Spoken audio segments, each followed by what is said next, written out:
What it do, everybody? You already know what it is. It's your boy Ty G back in the building. Another day, getting straight back to it. Make sure to like, comment, share, subscribe. Prayers for anybody who's watching this. We're gonna get straight into the topic today, which is growth in solitude. And you might be asking, what's the point of this topic? What does solitude even mean?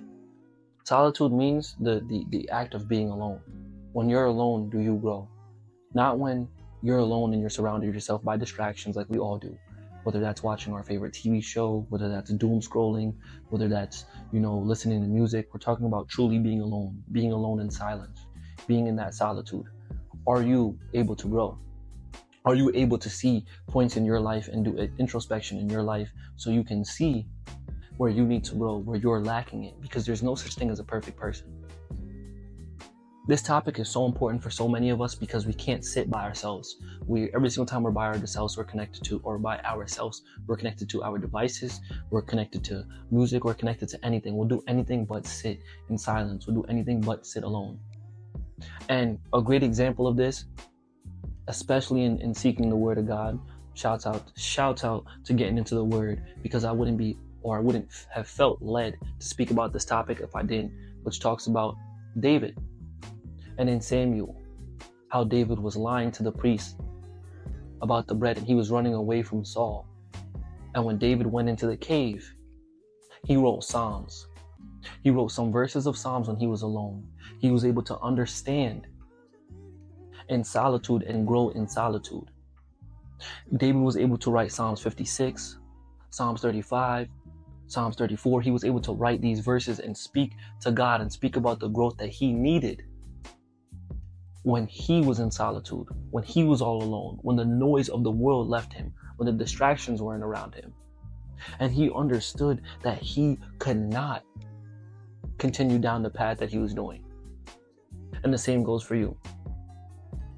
For so many of us, we surround ourselves by distractions. That's why it seems easy. You don't want to think about the hard decisions that you have to make. You don't want to think about the change that you have to make. When you're sitting alone in solitude, when there's no other sound, when there's nothing here, when there's no device, then you have to focus on it. How often do you do that? Do you make a practice to do it? Probably not. Every time you get some time alone, you might be watching something, finding some sort of stimulation to keep yourself distracted. And we have to understand how important it is for us to follow the same steps that David took. David was able to understand what was going on. Think about it like this. All devices go away. Your phone, your iPad, your TV, everything goes away.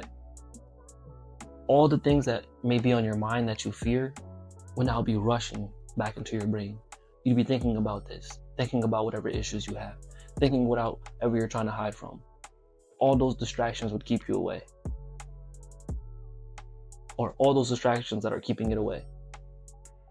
Are you gonna sit down and allow that fear to take over? Or are you gonna give it to the Lord? And we see what David did. Where David says, I have fear, but God, you are bigger than my fear. God is bigger than your fear. When you're in solitude and you're spending time alone, spend time with God, not just yourself. Spend time in understanding what you have going on in your life. Not I have to pay this bill, I have to pay this ticket, I have to pay X, Y, Z. All right, well, whatever. I'm going to go pop up in this video and it's going to distract me for this little while. It's too easy for so many of us to continue to distract ourselves instead of sit in solitude. So many people can't do it. You may be able to live by yourself, but you're constantly distracting yourself with everything but what you should be doing. Ask yourself this question. When's the last time I sat in silence? When is the last time I sat in silence? We saw what it was like when David was sitting in the cave. After David spoke with the priest. After David was running away. He ran back to the same town that Goliath was in. Because he was fearing something. He was fearing Saul. And we see David in the cave, in solitude. be able to write Psalms, be able to write to God, be able to reach out and understand where he needed to grow. Why that fear?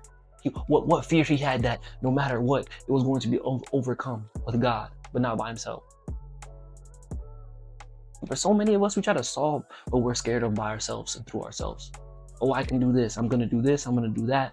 I'm going to do A, B, C, X, Y, Z. But you couldn't do it without God. And this is a great statement that I heard earlier.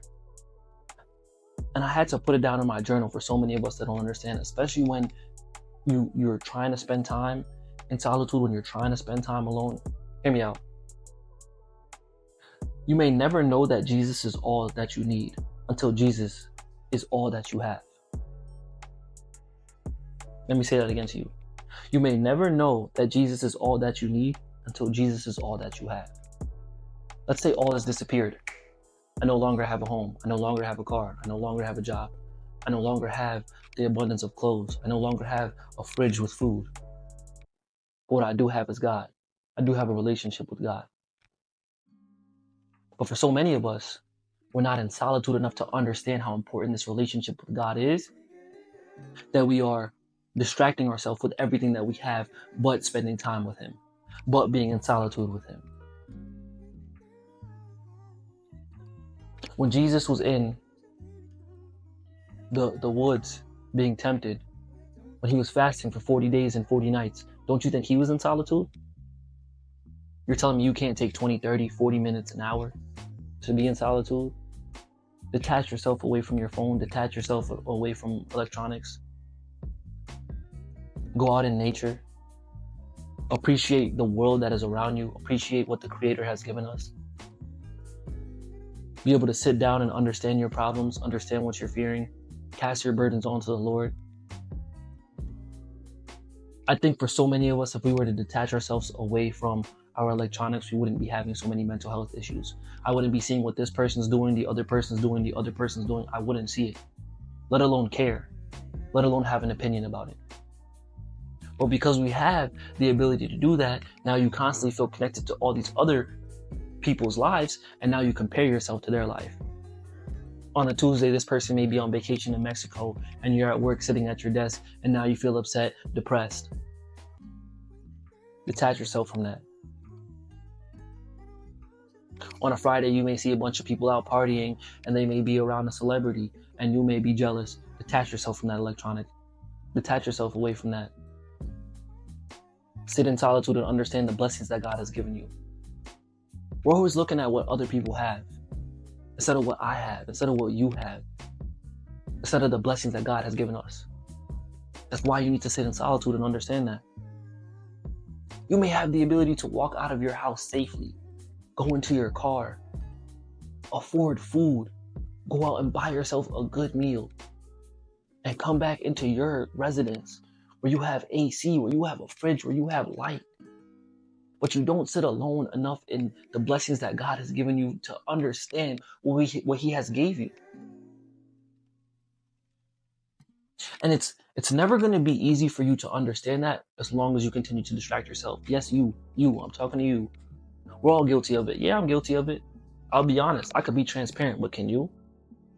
That's where this video is stemming from. I felt led to talk about this. Growing in solitude. How many people are going to tell you to separate yourself from your phone? An amazing example is Outdoor Boys. We see how the father who became successful, and these videos were about him being outside, him being in solitude. People watched another man in solitude, focusing on camping, focusing on surviving, focusing on what it is like to be in different types of terrain, in different types of situations, away from a bunch of technology, in solitude. And they gained an interest in it. And because now the interest became too much and it was taking away time from his family, time where he could have peace and quiet, he stopped. That should show you he was wise enough to understand that the solitude that I have, the ability that I have to spend with my family, that is something I cannot get back. No matter how much fame and success and money I have, the ability for me to be with God, the ability for me to sit in silence, the ability for me to be with my family is way more valuable than any amount of money, status, or fame I can get from making these videos. And so many people are hurt. But understand, he chose to live a life in solitude. He chose to live a quiet life because he understands the blessings that come with it. Not that it's a bad thing that he was making a bunch of money from this, but he understands that here's the bigger goal. It's for my family. It's for the ability for us to be able to live happy, and we can sit in solitude. We can be okay with what we have, what God has blessed us with, not what the world tries to tempt us with. So you have to ask yourself this question: am I willing to sit in solitude? Can I follow the same steps that David has? Do I see what the outdoor boys did? Do I see what the father did and how he understood that this success, this status, this fame, all of these distractions are never going to bring me that peace that sitting in solitude will, being with the Lord will?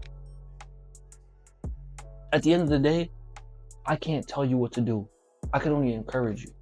So you have to ask yourself this question: am I willing to sit in solitude and grow, or do I want to sit in distractions and shrink?